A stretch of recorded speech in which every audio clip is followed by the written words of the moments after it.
ఇలా రేవంత్ రెడ్డి గారి ముఖం ఎక్కడ పెట్టుకుంటాడు? దీనికి జవాబు చెప్పాలి.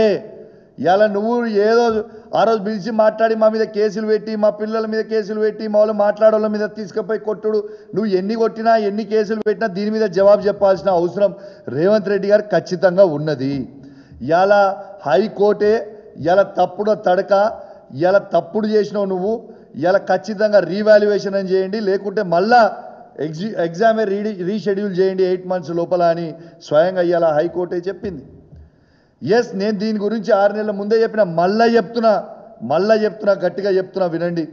ఇలా రేవంత్ రెడ్డి గారు కాంగ్రెస్ ప్రభుత్వం బరాబర్ Group 1 పోస్టులు అన్నీ కూడా అమ్ముకున్నది. వాళ్ళ దగ్గర డబ్బులు తీసుకున్నారు. రేవంత్ రెడ్డి గారు సీఎంఓ ఆఫీసే ఇలా డబ్బులు తీసుకొని వాళ్ళకి పోస్టులు ఇచ్చిండ్రు. దీనికి ఇంకొక ఉదాహరణ కూడా చెప్తా మీకు. ఎందుకు ఇంత ఖచ్చితంగా చెప్తున్నా అనేది మళ్ళొక్కసారి గుర్తు చేస్తా.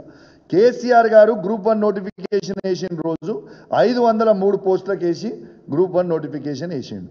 వేసిన తర్వాత అదే కంటిన్యూ చేస్తే బాగుండు, కానీ వీళ్ళు అతి కకృతి కదా. దాంతో ఏం చేసిండు, దాన్ని 50 పోస్టులు పెంచి 563 అని పోస్టులు పెట్టి మళ్ళీ ఫ్రెష్గా అప్లికేషన్ పెట్టుకోవచ్చు, ఎవరు పడితే వాళ్ళు మళ్ళీ ఫ్రెష్గా రాయొచ్చు అనేది పెట్టి ఇలా పోస్టులు అమ్ముకున్న చరిత్ర ఇలా ఓటు నోటు దొంగ అయిన రేవంత్ రెడ్డిదే మరొకసారి అడ్డంగా దొరికిపోయిండు.